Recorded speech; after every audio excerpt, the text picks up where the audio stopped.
સ્વાગત છે। જોઈએ આજના સમાચાર।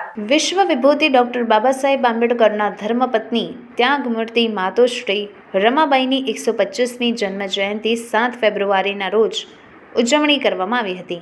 ત્યારે કાર્યક્રમ નિમિત્તે ઓમ શ્રી શક્તિ સેવા ટ્રસ્ટ, ઉડાન ચેરિટેબલ ટ્રસ્ટ, સૌરાષ્ટ્ર યુવા સૌરભ અરુણ રાજ ગ્રુપ દ્વારા એકાંકી નાટક, ડાન્સ, વક્તૃત્વ સ્પર્ધા પરફોર્મન્સની ઉજવણીના ભાગરૂપે આયોજન કરવામાં આવ્યું હતું।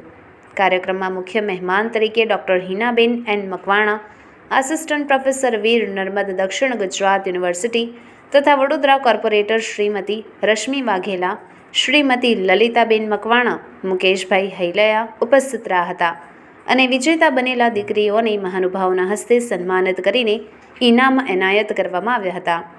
આમ વિવિધ ક્ષેત્રોમાં પ્રગતિ, યશસ્વી નિકદમમાં આગામી દિવસોમાં ઓમ શ્રી શક્તિ સેવા ટ્રસ્ટ અને એનજીઓને સાથે રાખીને એક ઉચ્ચ કક્ષાના શિક્ષણ માટે અભિયાન શરૂ કરશે। આવો આપણે સૌ સાથે મળીને મહિલાઓ માટે એક નવતર અભિગમ કરીએ। રિપોર્ટ ધવલસિંહ સોલંકી, પ્રાર્થના સંદેશ ન્યૂઝ।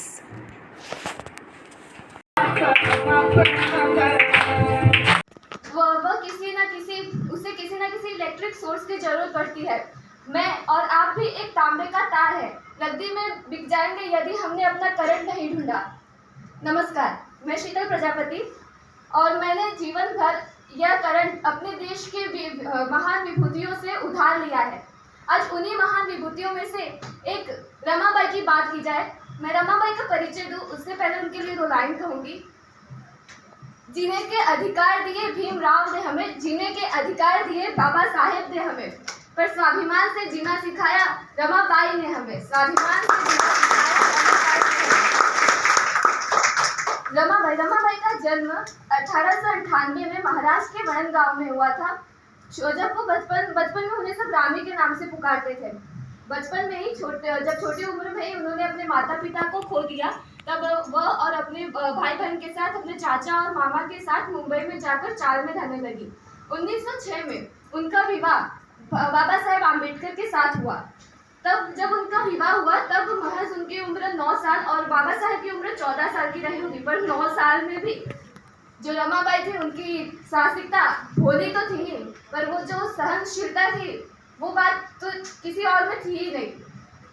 भीमराव के सहयोग से उन्होंने पढ़ना लिखना भी सीख लिया। बात की जाए, जब ऐसे समय आगे बढ़ता गया, जब बड़े हुए तब भीमराव को आगे की पढ़ाई के लिए अमेरिका जाने का मौका मिला। पर जब अमेरिका बाबा साहेब गए उस दौरान रमाबाई को खूब कठिनाइयों से गुजरना पड़ा। गरीब परिस्थिति थी, जो आर्थिक दिक्कतों से भी गुजरना पड़ा, पर इसकी तनिक भी खबर उन्होंने बाबा साहेब को लगने नहीं थी। दूसरी बार जब भीमराव इंग्लैंड जा रहे थे आगे की पढ़ाई के लिए, उन्होंने रमाबाई को कुछ रुपए दिए थे, पर रकम इतनी कम थी कि वो रुपए तो कुछ दिनों में खर्च हो गए। तब रमाबाई गोबर के उपले बनाकर अपना परिवार निर्वाह करती थी। 2 लाइन कहूंगी। एक एक पैसे से पढ़ाई थी बाबा को, एक पैसे से पढ़ाई थी बाबा को, मेहनत मजदूरी से जो भी जुटाई थी। एक पैसे से पढ़ाई थी बाबा को, मेहनत मजदूरी से जो भी जुटाई थी। गोबर इकट्ठा बना कंडी के उपले, गोबर इकट्ठा बना कंडी के उपले, बेच बाजार में कैसे परिवार को चलाई थी। साल 1924 तक उनके बाबा साहेब और रमाबाई के 5 संतान हुए। उनमें से उन्होंने अपनी आंखों के सामने अपने 4 आर्थिक अभाव के कारण और समाज का अपना दबाव था, उसके कारण उन्होंने अपने 4 संतानों को अपनी आंखों के सामने दम तोड़ते देखा। अपनी आंखों के सामने अपने संतान को दम तोड़ते देखना, इससे बड़ी दुख की परिस्थिति और क्या ही हो सकती है। पर ये तो कुछ भी नहीं। जब उनके बेटे गंगाधर की मृत्यु हुई थी तब उनके मृतदेह को चढ़ाने के लिए नए कपड़े, ढकने के लिए नए कपड़े खरीदने के भी पैसे नहीं थे। तो रमाबाई की सहनशीलता देखिए।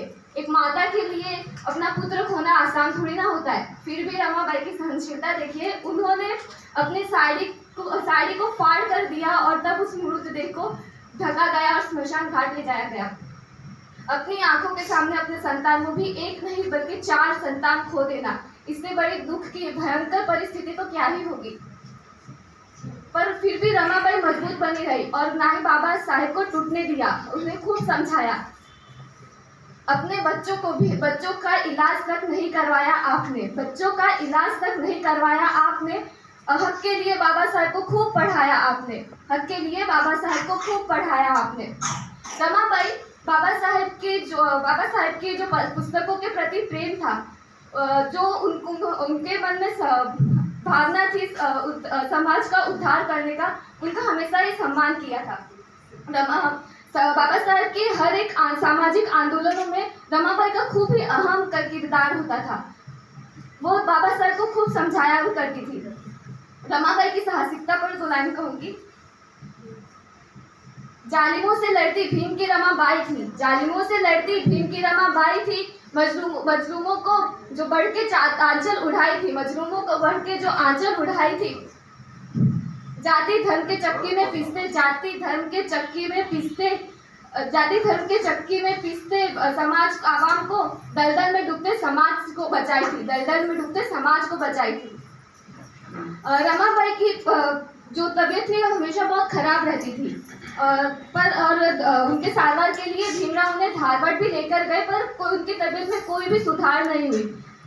तब पत्नी की बीमारी और 4 पुत्र खो देने का गम, उसे भीमराव हमेशा परेशान रहते थे, पर रमाबाई उन्हें खूब समझाया करती थी, उन्हें खूब ताकत दिया करती थी। पर किस्मत पे किसका जोर। 27 मई 1935 में रमाबाई एक जो त्याग की देवी थे, वो उस दुनिया को अलविदा कह गई और भीमराव पर जैसे दुख का पहाड़ टूट गया। और क्यों ना वो होते दुखी। रमाबाई जिनके बल पर उन्होंने जो वंचित समाज था उनका उद्धार किया, जिनके सहयोग से, जिनके अथाक सहयोग से वे एक महापुरुष बने।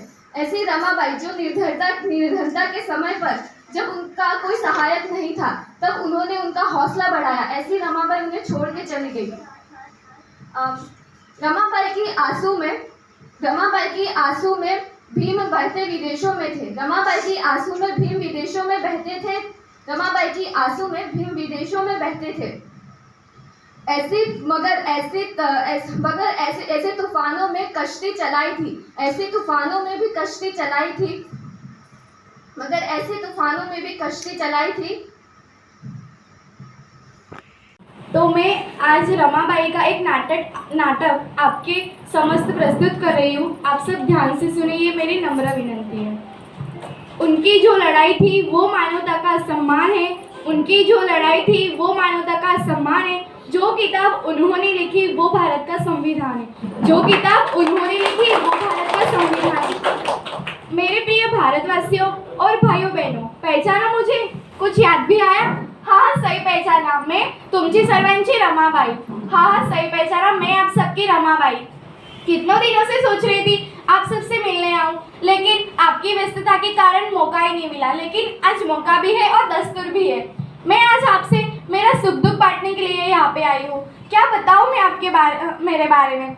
7 फरवरी 1898 के दिन मेरा जन्म गरीब एवं निर्धन गांव में हुआ था। मैं मेरे माता पिता के पास तुबुल के भणन गांव में रहती थी। मेरे माता पिता की परिस्थिति गरीब थी, बहुत गरीब थे वो लोग। लेकिन मेरे पिता का नाम भिक्खू धुत्रे और माता का नाम रुक्मणी था।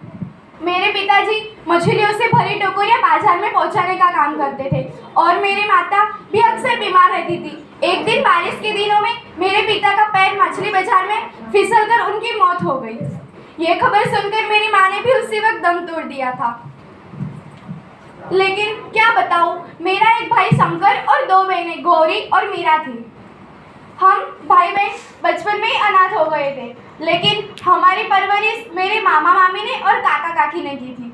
हम लोग मुंबई में रहने के लिए चले गए थे। सब जिम्मेदारी मेरे पे आ गई थी क्योंकि मैं बड़ी थी। मैंने मेरे भाई बहनों को अच्छे संस्कार दिए, उनको मैंने बहुत सिखाया कि बहुत अच्छे संस्कार दिए। लेकिन क्या बताऊँ, कटौती तो मेरी सहेली ही बन गई थी। जिंदगी ने मुझे बहुत कुछ सिखाया है, लेकिन मैंने कभी भी किसी से शिकायत नहीं की क्योंकि मुझे पता था शिकायत करने से कोई फ़ायदा ही नहीं है। लेकिन मेरी प्रिय सहेली और दोस्तों, एक दिन मेरे सुबह आ गई, उसने तो मेरा तकदीर ही बदल दिया। वो सुबह ये थी कि सूबेदार राम जी अपने पुत्र आम्बेडकर जी के लिए वधू की तलाश कर रहे थे। उन्होंने मुझे देखा और बहू के रूप में स्वीकार कर लिया। मैं भी बहुत खुश हुई क्योंकि हमारे समाज में मैट्रिक से अच्छे अंकों से पास होने वाले यही इंसान थे। मुझे भी बहुत अच्छा लिया। उन्होंने मुझे बहुत पढ़ाया लिखाया, मैं बहुत होशियार हुई। उन्होंने मुझे बहुत पढ़ाया लिखाया। मेरे पति मुझे हमेशा कहते थे कि समाज ने मुझे मिट्टी में दबाने की बहुत कोशिश की, लेकिन उनको ये नहीं पता था कि मैं बीज हूँ। वो मुझे પ્રાર્થના સંદેશ ન્યૂઝની તમામ લેટેસ્ટ અપડેટ્સ માટે ચેનલને હમણાં જ લાઇક, શેર અને સબસ્ક્રાઇબ કરો।